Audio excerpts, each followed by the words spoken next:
khaffafa Allahu ankum, amekupunguzieni Allah ile resho ya 1:10 kaipunguza. Rafaa ankum ma fihi mashaqqatun alaikum, Allah amekuondosheeni uwajibu wa kuwajibika kwenye jambo ambalo kwa sasa hivi kwenu litakuwa shida gumu. Wa alima anna fikum dha'fa, amefanya hivyo Allah kwa sababu anajua sasa hivi miongoni mwenu kwenye safu ya jeshi la Waislamu mumeingia udhaifu. Walipokuwa wachache walikuwa aqwiya, wana nguvu. Sasa hivi wako wengi. Allah anawaambia alima anna fikum dha'fa, sasa hivi Allah anajua kwenye jeshi lenu kuna udhaifu. Wa alima, anajua Allah dha'fakum, udhaifu wenu. Farahimakum fi amri alqital, kwa sababu ya udhaifu wenu amekuoneni huruma, amekurehemuni kwenye masala ya uwajibu wa vita.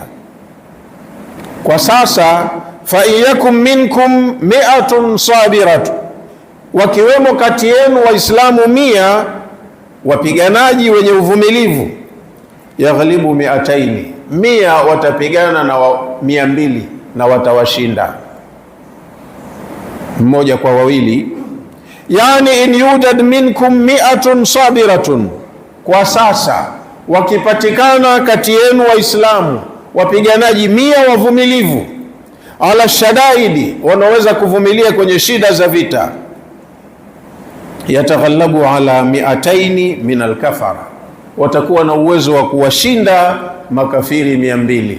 Waislamu 100 watakuwa na uwezo wa kuwashinda makafiri 200, wakigawana kila mmoja apige 2. Wa iyakum minkum 1000, na kama nyinyi Waislamu mtakuwa 1000, yaghlibu 2000, watakuwa na uwezo wa kuwashinda makafiri 2000. Ni ile 1 kwa 2.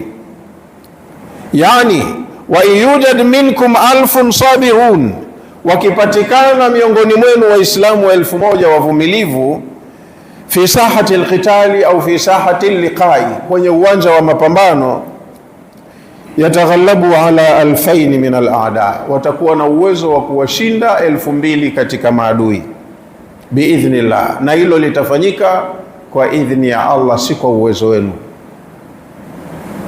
Jipangeni vizuri, kuweni na imani thabit na uthubutu kwenye vita. Kwa idhni ya Allah 1 kwa 2 inawezekana. Mtawashinda kwa idhni ya Allah, bitaisirihi wa tashilihi, kwa sababu atakuwepesishieni hilo na atalifanya liwe sahli kwenu, mtalimudu. Kwa sababu kadiri Uislamu ulivyokuwa unaongezekewa na watu, wanakuja watu wapya, wanatoka kwenye mila zile chafu chafu, wanatoka kwenye ujahili wa aina mbalimbali, wanatoka kwenye maeneo sio ya Arabuni wengine. Kwa hiyo wanakuja, mtu akiingia mpya kwenye Uislamu, darsa hajapata vizuri, huyu hawi safi kama wale wa mwanzo ambao walikuwa wamewahi kusoma na masomo yao wakayafanyia kazi, walikuwa na ufanisi zaidi kwenye mambo kuliko mtu mpya kaja jana, kaja leo, anaingizwa jeshini, anakwenda kwenye jukumu, hana kiwango cha juu cha ufanisi.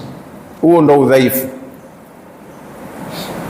Unaye mtu mwenye long experience alafu ana moyo, huyu anaweza.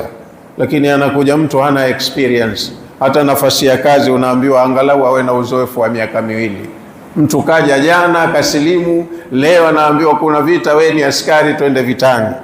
Kwa hiyo walipokuwa wengi, kulikuwa kuna element nyingi za kuwafanya wawe dhaifu. Allah akawaambia sasa hivi nyinyi 1 kwa 2 saizi yenu hawa makafiri. Wallahu ma'as sabirin, na eleweni Allah yuko pamoja na wenye subira. Wallahu ma'as sabirin, Allah yuko pamoja na wenye subira. Hadha targhibun fi thibati, maneno haya ni ya kuwahamasisha watu wawe na uthubutu, hata mkijiona wachache, kwa sababu ya imani yenu kwenye aya, na mna hakika Allah hadanganyi, asemi uongo, basi unapigana with full confidence, unasema Allah yuko pamoja na mimi, unathubutu tu, wala huogopi. Wa tabshirun bin nasri, na maneno haya pia yanatoa bishara ya ushindi. Kama Allah yuko pamoja na sisi, Allah hashindwi, tutashinda tu. Allahu ma'hum, wajue waumini Allah yuko pamoja na wao. Bilhifdhi warriaya wanasri, Allah anawahifadhi, anawachunga, anawaangalia na atawapa ushindi. Waman kana Allahu ma'ahu fahuwa alghalib, mtu yeyote ambaye ana uhakika Allah yuko pamoja naye, huyo ni mshindi tu mahala popote. Allah ndo muumba vilivyopo duniani vyote viumbe, hakuna kiumbe anayeweza kumzidi nguvu muumba wake. Kwa hiyo wewe ukiwa una uhakika umekaa vizuri upande wa Mola wako, wewe unajihesabu uko vizuri na wewe ni mshindi tu. Aya inayofuata Allah anasema ma kana linabiyin an yakuna lahu asra, haimkiniki kwa nabii yoyote, sio Muhammad peke yake, maana imekuja nabiyin kwa nakira, sio maarifa. Ma kana linabiyin, haimkiniki kwa nabii yoyote, an yakuna lahu asra, kwenye masala ya vita akashikilia mateka, hata yuthkhina fil ardi, mpaka awe na nguvu kubwa ya kijeshi katika ardhi. Lakini hapa wakati huu mtume wetu hakuwa na hiyo nguvu, hakuwa na ithkhan, kwa hiyo hakupaswa kuchukua mateka. Ma kana linabiyin, haipaswi kwa mtume yoyote, an yakuna lahu asra, kuwa na mateka, kushikilia mateka, hata yuthkhina fil ardi, mpaka awe na nguvu katika ardhi, nguvu ya kijeshi. Anayo makambi, ana majengo imara ya kuwaweka mahabusu kwenye selo, lakini yeye mtume wakati huo hana kambi, hana mahabusu, hana chochote. Kushikilia watu wapiganaji wazoefu inakuwa kwake yeye ni hatari.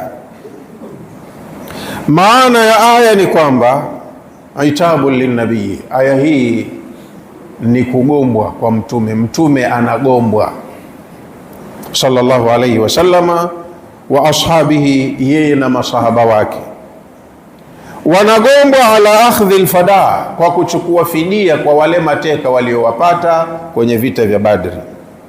Hawakupaswa kuchukua kwao fidia, hawakupaswa kuwakamata na kuwashikilia wale mateka.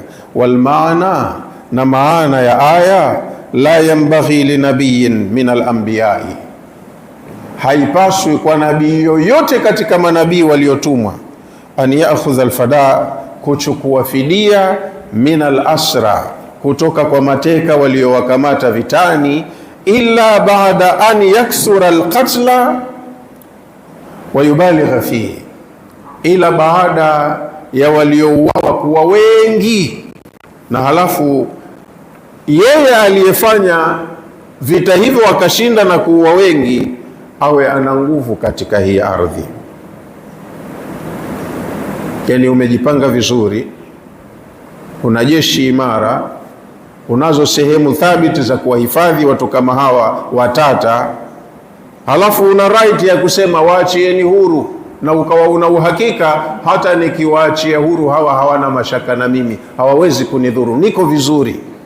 Ukiwa una uwezo wa kujidai kama hivyo, ndo unaweza ukakontrol vitu kama hivyo. Huna huo uwezo, ni hatari kumshikilia mtu ukamkaribisha mpaka kwako, mjini kwako. Yani kama alikuwa hajajua ukoje humu ndani, ushamleta jasusi kuja kuchunguza aibu zako zote, udhaifu wako wote. Dakika 5 tu ukimpa, akitoka mashaka yake yatakuja kuwa makubwa, kuyatibu yatachukua muda mrefu. Turiduna arada dunia, mnashikilia mateka kwa kutaka mafao ya dunia. Turiduna ayuha almu'minun, hivi mnataka nyinyi waumini, biakhdhi alfadai, kwa kuchukua fidia mliochukua, munataka hutamu dunia, mafao ya dunia, wa mataiha, na starehe zake, manufaa yake ambayo azail, ni ya muda mfupi tu ya kupata na kuondoka. Nyinyi mnataka dunia kwa kuchukua fidia, wallahu yuridu al-akhirah. Allah anataka akhira, yeye hataki dunia. Anataka mfight kutengeneza akhira yenu, sio kufanya mambo ya dunia.